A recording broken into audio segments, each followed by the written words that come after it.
Following the catastrophic failure of Operation Barbarossa to achieve its primary goal of seizing Moscow in 1941, the German military machine found itself mired in a brutal, protracted war of attrition on the Eastern Front. A type of warfare was structurally ill-prepared to win.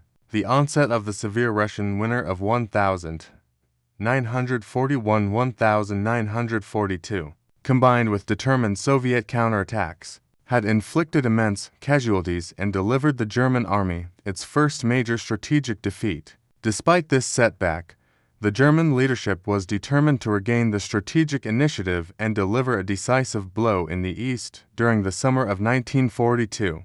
However, the objective of the new offensive was fundamentally altered. A direct, renewed assault on Moscow was deemed too costly and logistically too ambitious. Instead, the focus was shifted south, guided by a single, critical, non-negotiable strategic imperative: oil. The German summer offensive of 1942, codenamed Operation Blue or Fall Blau, was entirely driven by the desperate need for petroleum reserves. The German war machine was hemorrhaging fuel, and without guaranteed access to massive oil supplies, the entire military effort from the armored divisions on the ground to the relentless air force faced an inevitable, grinding halt. The strategic goal was to drive rapidly and deeply into southern Russia to seize the vast, highly valuable oil fields of the Caucasus region, particularly the fields around Baku and Grozny. Securing this oil was considered the absolute, essential prerequisite for continuing the war on any scale, especially for the subsequent long-term operation against the Soviet Union. The entire axis of the attack, therefore, was directed southeast, slicing through the industrial Donets Basin and across the open steppes toward the great mountain range where the oil lay. The offensive was entrusted primarily to Army Group South, which possessed the highest concentration of mobile, mechanized units. The German plan was audacious, involving a massive, sweeping maneuver designed to trap and destroy the remaining Soviet forces in southern Russia before they could retreat across the Volga River. The initial success was rapid. The Soviet defense in the south, still recovering from the previous year's losses and often disorganized, initially crumbled under the force of the German armored thrusts. The German army moved with speed, quickly pushing deep into the Don River bend and threatening the crucial city of Stalingrad from the west. The city of Stalingrad itself, situated on the western bank of the mighty Volga River, initially served as a secondary, but highly critical, objective within Operation Blue. Its strategic importance was multifaceted. Firstly, the city was a major industrial center, possessing key factories, including the giant Red October tractor factory, which was vital for producing and repairing tanks. Secondly, and most importantly, Stalingrad was the last major logistical and transport hub on the Volga before the river flowed south into the Caspian Sea. The Volga River was the essential arterial waterway for the entire Soviet Union, serving as the main transport route for oil flowing from the Caucasus and grain from the southern steppes to the industrial centers of central Russia and Moscow. If the Germans captured Stalingrad, they would effectively cut this vital river traffic, fatally strangling the Soviet war economy and creating a secure northern flank for the forces pushing into the Caucasus oil fields. Finally, the city carried immense political and symbolic weight. Stalingrad bore the name of the Soviet leader, Joseph Stalin, making its defense or capture an issue of intense personal and political prestige for both belligerents. For Hitler, capturing the city would be a massive propaganda victory, demoralizing the Soviet Union and demonstrating his resolve. For Stalin, the loss of a city bearing his name was politically unthinkable. As the offensive continued to gain ground, Hitler, influenced by the rapid success and the powerful symbolism of the city's name, increasingly diverted resources toward the direct capture of Stalingrad, allowing the core forces to become dangerously divided. The initial military objective, the Caucasus oil, became inextricably linked with, and ultimately secondary to, the devastating, symbolic battle for the city on the Volga. The vast German offensive was about to transition into a desperate, house-to-house, fight for survival. Following the successful breakthroughs achieved by Operation Blue in the wide open spaces of southern Russia, the responsibility for the direct capture of Stalingrad was entrusted to the German Sixth Army, commanded by the methodical, but generally cautious, General Friedrich Paulus. This army, comprising roughly 250,000 men at the start of the final push, was highly professional, well-equipped, and eager for the final, decisive victory that was expected to quickly follow the vast encirclements executed earlier in the summer. The strategic task was clear: to seize the city, secure the crucial Volga River line, and eliminate the Soviet resistance on the west bank, thereby protecting the northern flank of the main German drive into the Caucasus oil fields. The advance of the Sixth Army through the Don River bend and across the steppes toward the Volga was initially swift and unhindered, reflecting the overall momentum of the 1942 German summer offensive. The Soviet forces defending the immediate approaches to the city were weak, often disorganized, and lacked the necessary mobile reserves to withstand the concentrated armored and mechanized thrusts of the German advance. By late August 1942, the forward armored units of the Sixth Army reached the Volga River just north of Stalingrad, achieving a massive strategic goal and effectively isolating the city from the north. The immense, wide river now represented the only remaining major lifeline for the Soviet defense forces within the city itself. The German command correctly identified that the fastest way to break the city's will and cripple its defense was through overwhelming air power. The city's civilian population, workers, and defenders had begun hastily building makeshift fortifications and trenches, but their efforts were largely futile against the impending aerial onslaught. On August 23, 1942, the German Fourth Air Fleet launched the most massive and destructive aerial bombardment seen since the start of the Eastern Front campaign. Hundreds of German bomber planes, operating with near-total air supremacy, hammered Stalingrad relentlessly for hours. The primary targets were the factories, infrastructure, and communication centers, but the bombing quickly spread, deliberately targeting residential areas and civilian zones. The effect was immediate and apocalyptic. The city was rapidly transformed into a raging inferno. Wooden houses burned instantly, oil storage facilities exploded, and gas lines ruptured, turning the city into a massive, choking wall of smoke and fire. This single day of terror killed tens of thousands of civilians, more than the total civilian deaths in Britain during the entire Blitz, and was intended to achieve a complete political and military collapse. Despite the near-total destruction and the chaos caused by the immense bombing, the Soviet resistance did not immediately crumble. Instead, the Soviet forces, galvanized by the ruthless orders from Joseph Stalin and the political officers, and fueled by desperation, retreated into the burning rubble. Stalin's famous order, "Not one step back," was enforced with brutal severity, with blocking detachments positioned behind the front lines instructed to shoot any soldier attempting to retreat without orders. This meant the Soviet defenders were forced to hold their ground at all costs. As the German Sixth Army finally pushed its way into the burning perimeter of the city in early September, the nature of the entire campaign underwent a decisive, brutal transition. The open-field mechanized warfare that had defined the initial success of the German forces was abruptly replaced by ferocious, close-quarters urban combat. The strategic decision to reduce the city to rubble, while initially effective in eliminating the civil infrastructure, paradoxically provided the Soviet defenders with a new and immense tactical advantage. The German tanks and aircraft, so devastating in the open steppes, found themselves severely hampered by the endless piles of debris, shattered walls, and basement bunkers. Every building, every floor, and every room had to be fought for, turning the battle into a desperate, slow, and grinding fight for survival in the ruins, a form of attrition warfare that the German army was utterly unprepared to sustain. The battle for the city had begun, transforming into the most crucial and most terrifying phase of the entire Eastern campaign. As the German Sixth Army forced its way into the incinerated ruins of Stalingrad in September 1942, the campaign abruptly transitioned into a form of warfare that the German military doctrine was neither equipped nor trained to handle the brutal, claustrophobic reality of close-quarters urban combat. The strategic decision to reduce the city to rubble through immense aerial bombardment backfired spectacularly, as the endless piles of debris, shattered basements, and twisted metal provided the Soviet defenders with perfect cover and countless small, defensible strongholds. This savage, building-by-building struggle became known to the German soldiers themselves as the Rattenkrieg, the Rat War. The nature of this fighting was fundamentally altered from the rapid, mechanized maneuvers that characterized the German Blitzkrieg.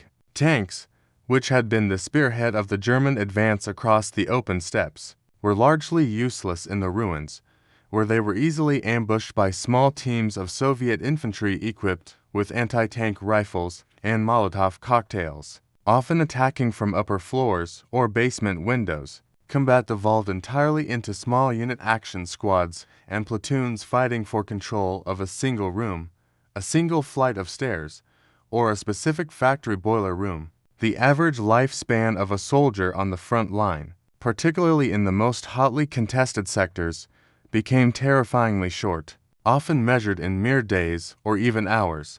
The Soviet defenders, under the leadership of General Vasily Zhukov, the tenacious commander of the 62nd Army, adapted with brilliant, brutal efficiency to this new reality. Zhukov ordered his troops to hug the enemy, to fight as closely as possible to the German lines, often establishing positions within 30 meters of the German forward outposts. This tactic was deliberately designed to negate the German advantage in artillery and air support. Because the lines were so closely interwoven, the German commanders could not safely call in their own artillery or the devastating strikes of the German Air Force without risking hitting their own troops, effectively neutralizing their greatest advantage. The fighting was concentrated around the city's major industrial districts, particularly the massive factories that lined the Volga Bank. The battles for the Red October factory, a steel plant, the Barricade gun factory, and the tractor factory became legendary for their unparalleled ferocity. These colossal concrete and steel structures, though largely bombed out, provided incredibly dense, multi-layered defensive positions. Control of the factories changed hands multiple times a day. Sometimes, different floors of the same building were occupied simultaneously by opposing forces. For weeks, the Pavlovs' house, a partially destroyed apartment building, was held by a handful of Soviet defenders against constant German assaults, becoming a powerful symbol of Soviet resistance. Adding another layer of deadly complexity was the crucial role of snipers. The chaos and rubble of the city created a perfect environment for highly skilled marksmen. The most famous among them, Vasily Zaitsev, became a Soviet propaganda icon after successfully eliminating scores of German officers and non-commissioned officers, severely damaging German morale and command structure. Snipers operated in teams, moving constantly through drainage pipes, rubble piles, and bombed-out buildings, disrupting German communication, targeting machine gunners, and instilling a pervasive fear that transformed every moment in the ruins into a lethal gamble. The Rat War was a battle of nerves, skill, and sheer brutality, fought in the anonymity of the ruins, where military discipline often collapsed into a primitive fight for survival. The German Sixth Army found itself trapped in a nightmarish labyrinth of their own making, slowly bleeding out its strength in a battle that favored the tenacity and desperation of the defense. As the German Sixth Army became inextricably trapped in the relentless, grinding brutality of the close-quarters city combat, the so-called Rat War, the entire survival of the Soviet defense hinged on a single, vital geographical feature, the Volga River. This vast, wide river, flowing just behind the fragmented Soviet front lines, represented the only remaining lifeline, the sole artery connecting the besieged 62nd Army inside the ruins with the Soviet supply depots and reinforcements positioned on the east bank. The success of the Soviet defense was a direct testament to the immense, sustained effort required to keep this precarious logistical route operational under the most extreme conditions imaginable. The difficulty of sustaining the 62nd Army, commanded by General Vasily Zhukov, was immense. The entire western bank of the river, including the narrow strip of territory held by the Soviet forces, was under constant, deliberate observation by German artillery and was subjected to continuous, devastating aerial attacks from the German Air Force.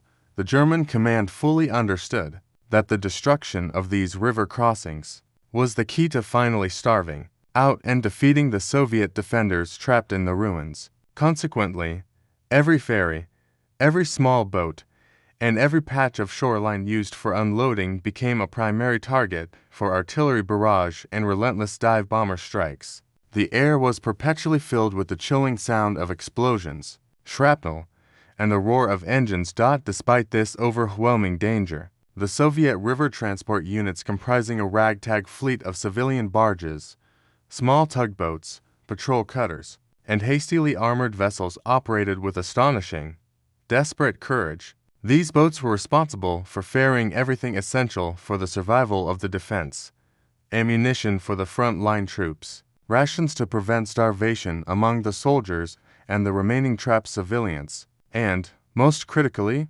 fresh replacements to reinforce the shattered, high-casualty units inside the city. The crossings were almost exclusively conducted at night or under the cover of thick fog and heavy weather, attempting to minimize the exposure to the terrifying German dive bombers. Loading and unloading were frantic, dangerous operations, often performed directly under enemy fire, with ground crews and sailors working in continuous, desperate haste on temporary docks that were routinely blown apart and rebuilt.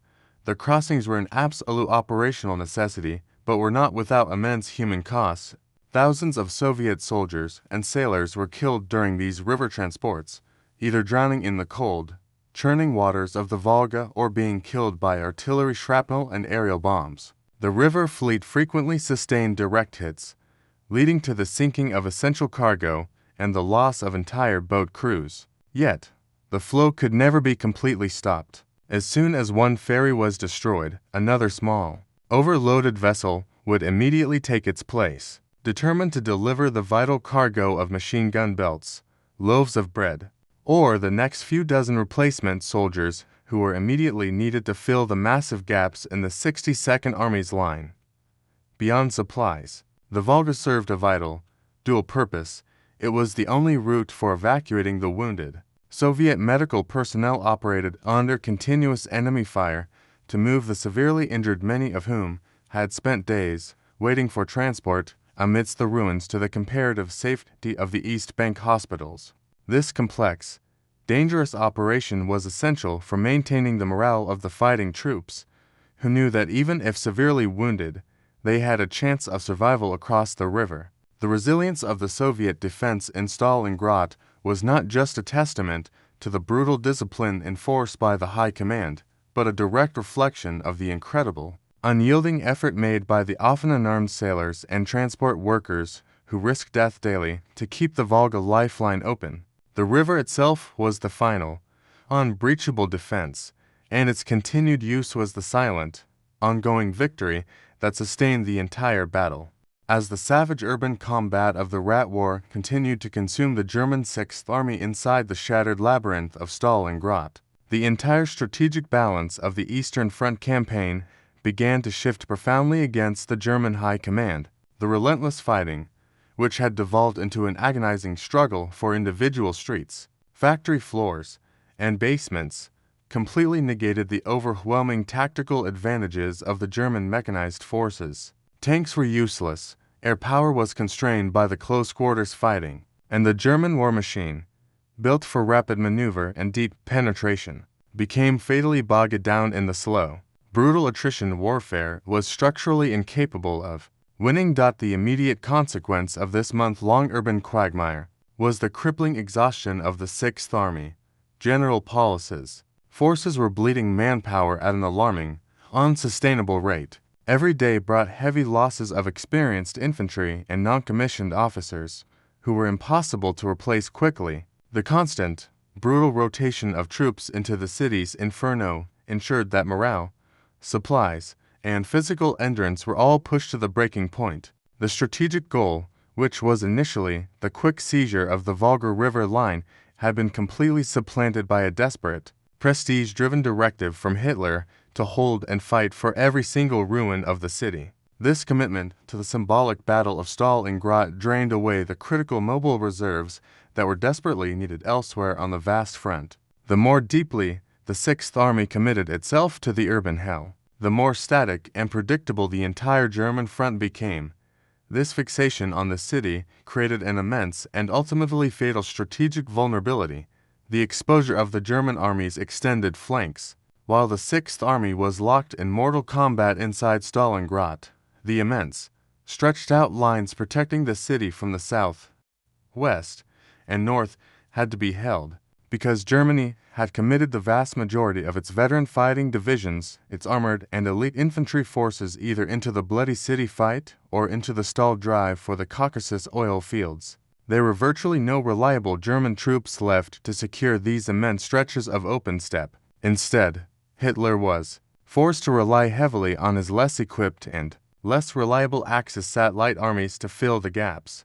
The task of holding the vast northern and southern flanks of the Stalingrad salient was delegated almost entirely to the Romanian, Hungarian, and Italian armies. The Romanian Third and Fourth Armies, positioned on the most crucial, vulnerable sectors along the Don River, were tasked with holding lines that stretched for hundreds of kilometers. While these Allied troops were numerous, they were fundamentally ill-equipped, poorly motivated, and severely lacked the mobility, heavy artillery, and anti-tank defenses necessary to withstand a major Soviet mechanized counterattack. Their equipment was often obsolescent, and their morale was fragile, suffering badly in the rapidly dropping temperatures of the approaching Russian autumn. Crucially, their command was often disconnected from the main German high command, leading to communication and coordination problems.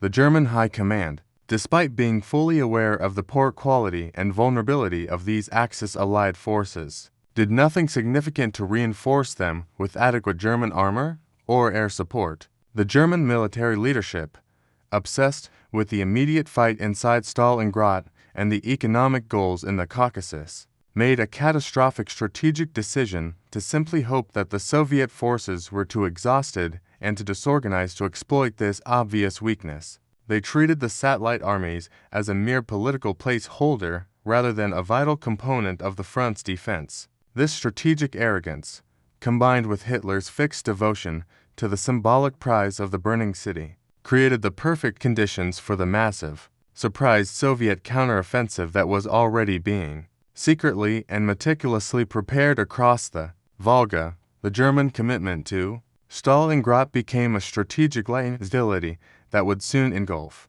the entire German position in the south.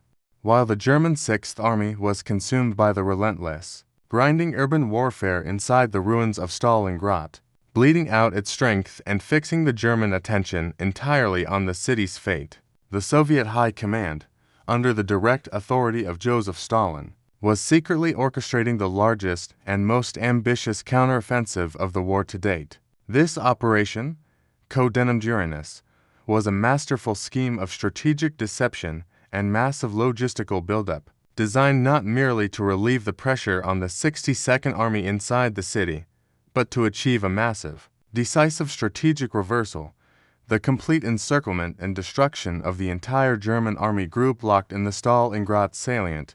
The Soviet planning for Operation Uranus, which began in the deepest secrecy in September 1942, was spearheaded by two of the Soviet Union's most capable and strategically brilliant commanders, General Georgy Zhukov and General Alexander Vasilevsky. Their analysis of the German position was surgically precise, directly exploiting the fatal strategic flaw created by Hitler's fixation on the city, the massive, overextended, and vulnerable flanks of the German Sixth Army. They correctly identified that the immense stretches of open steppe guarding the flanks were held by the ill-equipped and poorly motivated Romanian, Hungarian, and Italian satellite armies. These Allied units lacked mobile armor reserves, sufficient heavy artillery, and, crucially, the necessary anti-tank defenses to repel a concentrated Soviet mechanized thrust. The Soviet strategy was to avoid the German veterans, inside Stalingrad and instead strike where the enemy was weakest and most predictable. The logistical challenge of preparing Operation Uranus was immense and itself a testament to the Soviet commitment. Over a period of 2 months, the Soviets executed a colossal transfer of forces from deep within the Soviet interior, moving massive numbers of fresh, new tank units, artillery, and hundreds of thousands of infantry troops across the vast distances to assembly areas behind the Volga. This massive logistical operation had to be carried out under a veil of absolute secrecy and strategic deception to fool the sophisticated German aerial reconnaissance and intelligence network. The Soviets moved troops, equipment, and fuel almost exclusively at night or under the cover of deliberately created fog and dust storms. Supply dumps were carefully camouflaged, and radio traffic was minimized or deliberately broadcast from inactive sectors to maintain the fiction that the primary Soviet reserve strength was being held for a future attack aimed at the Central Front, not the South. The forces assembled for Operation Uranus were formidable, comprising several new and newly formed armies, notably the 5th Tank Army and the 21st Army, supported by vast amounts of heavy artillery and rocket launchers. The plan was a classic double envelopment maneuver.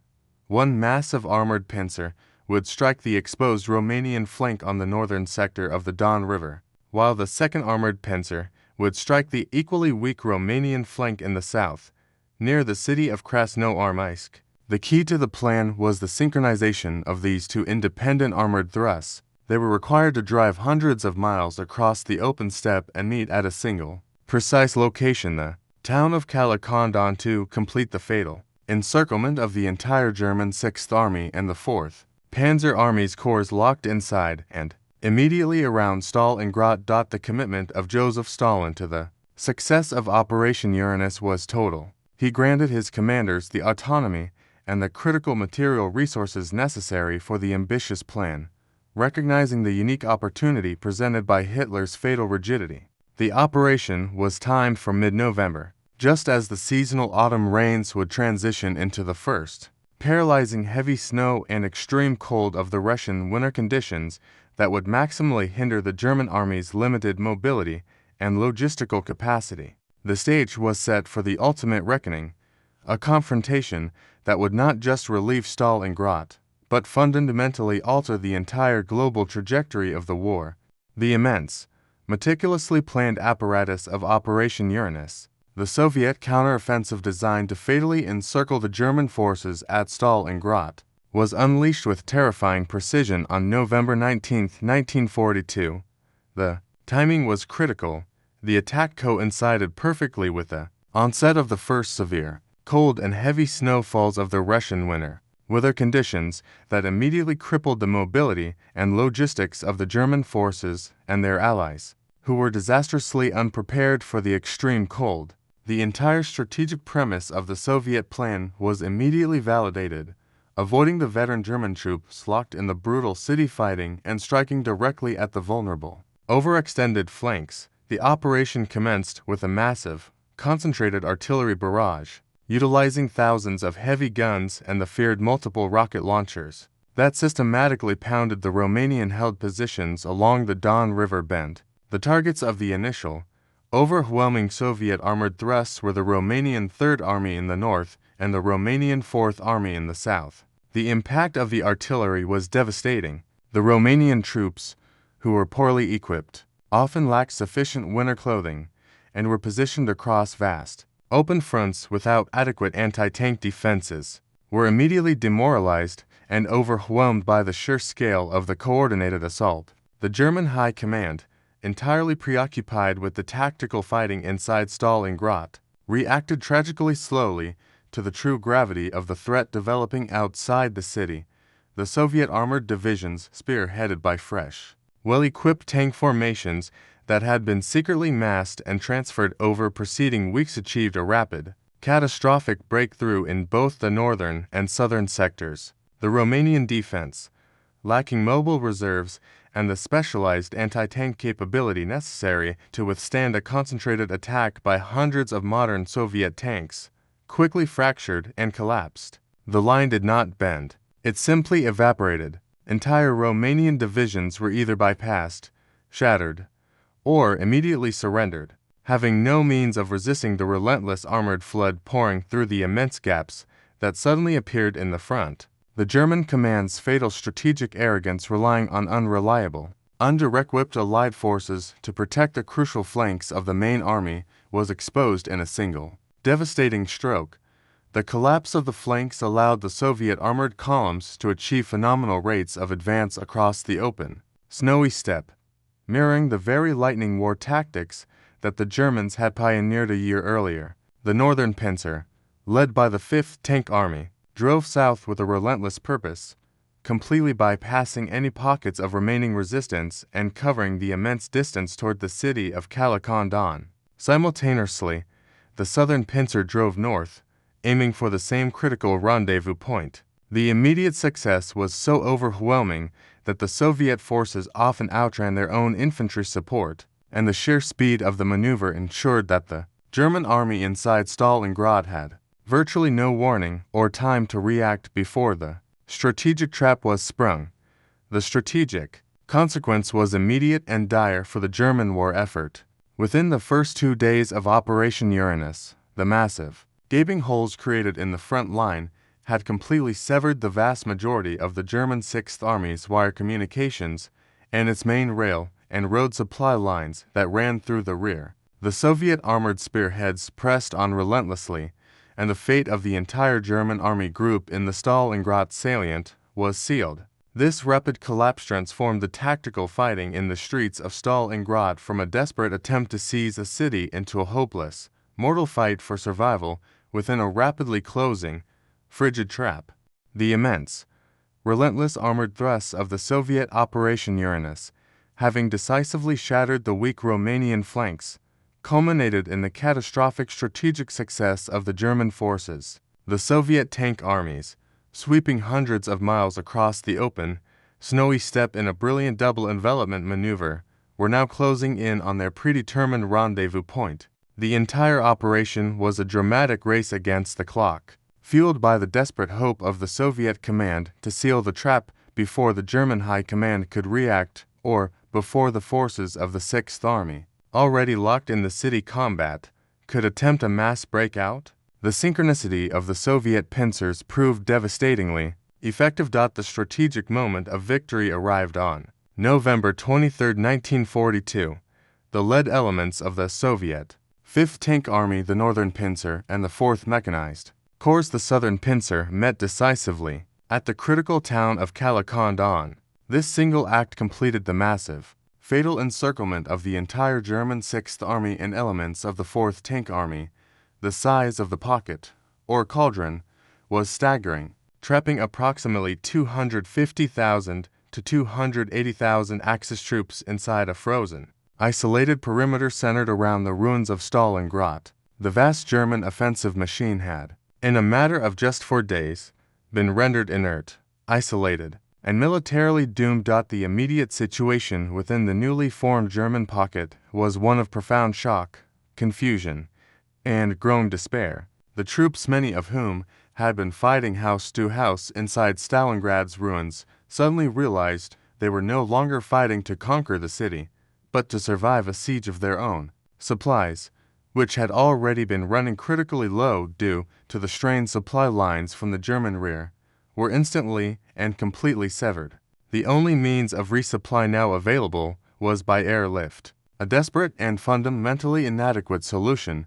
The political and strategic response from the German High Command, particularly from Adolf Hitler, was catastrophic and sealed the fate of the trapped army. Field Marshal Erich von Manstein, now commanding the newly formed Army Group Don, immediately advocated for a rapid, decisive breakout from the encirclement. Manstein argued that the 6th Army, while still powerful, needed to immediately abandon Stalingrad and fight its way westward before the Soviet forces could solidify the immense perimeter and make escape impossible. Such a maneuver, though immensely costly, offered the only chance for the survival of the army's fighting corps.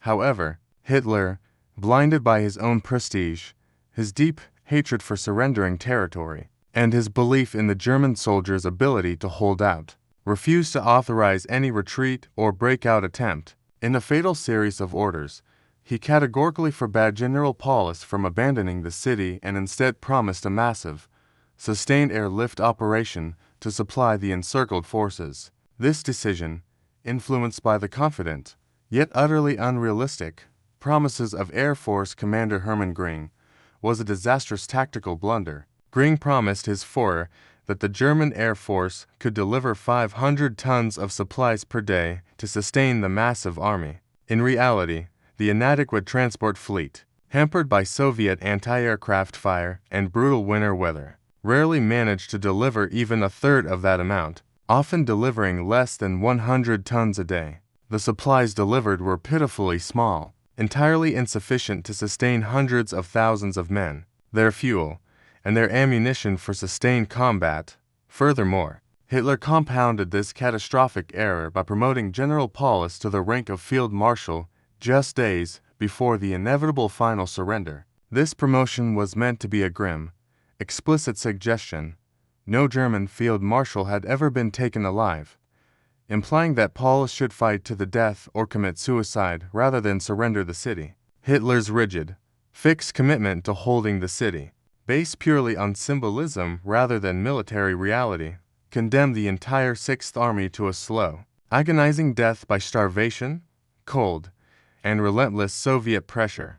The catastrophic encirclement of the German Sixth Army and elements of the Fourth Panzer Army at Stalingrad demanded an immediate and massive military response from the German High Command, even as Hitler remained delusionally fixed on holding the city. The immense political and strategic embarrassment of having 250,000 of Germany's best soldiers trapped on the Volga necessitated a desperate, high-stakes relief effort. This effort was entrusted to the newly created Army Group Dawn, placed under the command of Field Marshal Erich von Manstein, arguably Germany's most brilliant strategic thinker, who was given the grim task of attempting to rescue the doomed Sixth Army.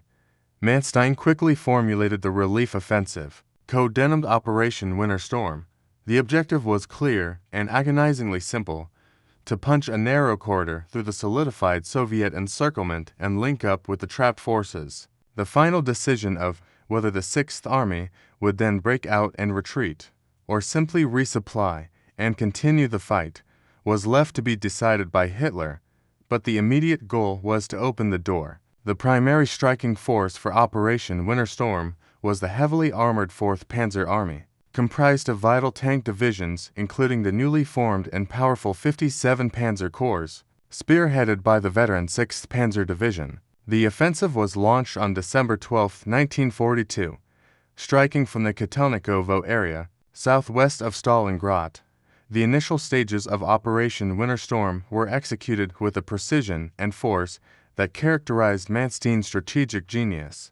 The German tank forces, despite facing severe logistical shortages and operating in brutal, sub-zero winter conditions, achieved rapid success. They quickly smashed through the initial, thin layers of Soviet defense, which were primarily composed of exhausted Soviet infantry and cavalry units. The German tanks drove relentlessly forward, and within a few days, they had covered substantial ground, reducing the distance between Manstein's forward spearheads and the trapped Sixth Army to a critical and agonizingly short 30 miles, 48 kilometers. Hope, however fragile, momentarily surged through the desperate German ranks, both outside and inside the cauldron. However, the advance immediately began to falter, facing immense obstacles that proved insurmountable. Firstly, the advance was plagued by the brutal conditions of the Russian winter. The extreme cold crippled German equipment, requiring constant maintenance and warming, and hindered the already fragile supply lines that were necessary to fuel the tanks. Secondly, the Soviet forces, reacting with immense speed and strategic foresight, quickly redirected massive, fresh reserve tank armies and artillery to oppose the relief effort. The Soviet defense was now far more mobile, determined, and numerically superior, ensuring that every mile gained by Manstein was paid for with heavy losses. The fighting quickly devolved into a bitter, grinding tank versus tank battle in the snowy plains, where the German forces found themselves outmatched by the Soviet strategic concentration of forces. The ultimate, fatal element in the failure of Operation Winter Storm was the paralysis of the Sixth Army commander, General Paulus. Manstein's plan depended entirely on Paulus recognizing the crucial moment of the breakthrough and launching a simultaneous breakout attack codenamed Operation Thunderclap from the inside of the encirclement to meet the relieving forces. Manstein sent clear radio messages, using code words to urge Paulus to action. However, Paulus remained rigidly committed to Hitler's original stand-fast order. He was reluctant to disobey the direct command of the leader, and he further feared that attempting a breakout would require abandoning the crucial artillery and heavy equipment, which Hitler had explicitly forbidden. This hesitation, driven by fear and rigid adherence to a strategically bankrupt order, condemned the entire operation to failure. With the Sixth Army immobile, Manstein's relieving forces were left dangerously isolated and exposed. The final end of the operation came when the Soviet High Command launched a devastating counteroffensive, Operation Little Saturn, further south, designed to attack the exposed supply routes of Army Group Donetsk. This strategic threat forced Manstein to abandon the relief effort completely. The last hope for the German Sixth Army was extinguished. The brief 30-mile gap remained unclosed, and the fate of the trapped army was irrevocably sealed, leaving them to face the final, inevitable Soviet offensive alone in the frozen ruins. Following the definitive failure of Field Marshal Manstein's relief attempt, Operation Winter Storm, the fate of the German Sixth Army trapped within the Stalingrad pocket was sealed. The final, agonizing phase of the siege began with the immense strategic realization that the German High Command had failed to break the encirclement, and that the promised airlift supply had proven to be a catastrophic deception. The trapped forces were slowly, inexorably being starved and frozen to death in the ruins of the city they had so desperately fought to capture.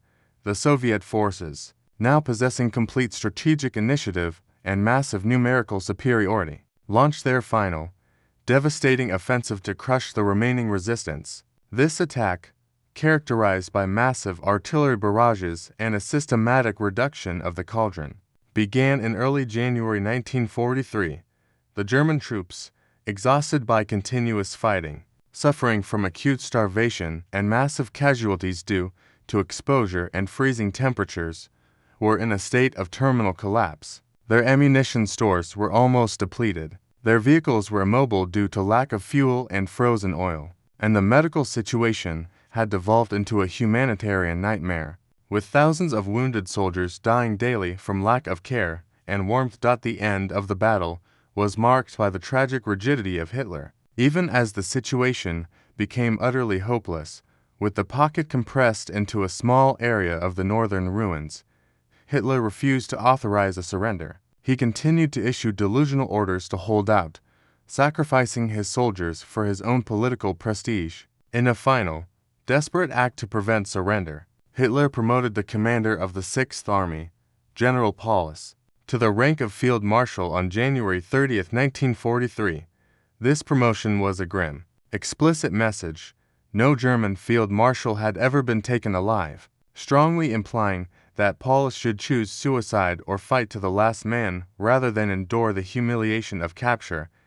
Despite this implicit directive, on February 2, 1943, after resisting for 5 months in conditions of unimaginable horror, the remaining German forces in Stalingrad finally laid down their arms. Field Marshal Paulus, demonstrating a refusal to commit suicide, allowed himself to be captured alive by the Soviet forces. The total surrender of the German Sixth Army, along with elements of the 4th Panzer Army, resulted in the capture of approximately 91,000 German soldiers. Of the nearly 280,000 Axis troops originally encircled, the vast majority were either killed in action, died of exposure and disease during the siege, or were marched into immediate Soviet captivity. The fate of the German prisoners was tragic. Less than 6,000 of the men captured would ever return to Germany after the war, succumbing to the brutality of Soviet prisoner-of-war camps and years of forced labor. The military and political consequences of the Battle of Stalingrad were seismic. instantly transforming the entire trajectory of the Second World War. Stalingrad was the definitive strategic turning point on the Eastern Front.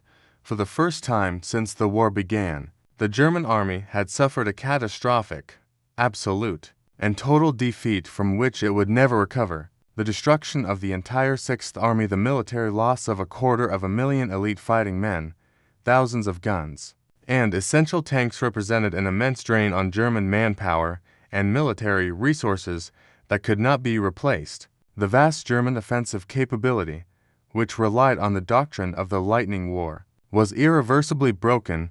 The immense Soviet victory shifted the strategic initiative permanently to the Soviet Union.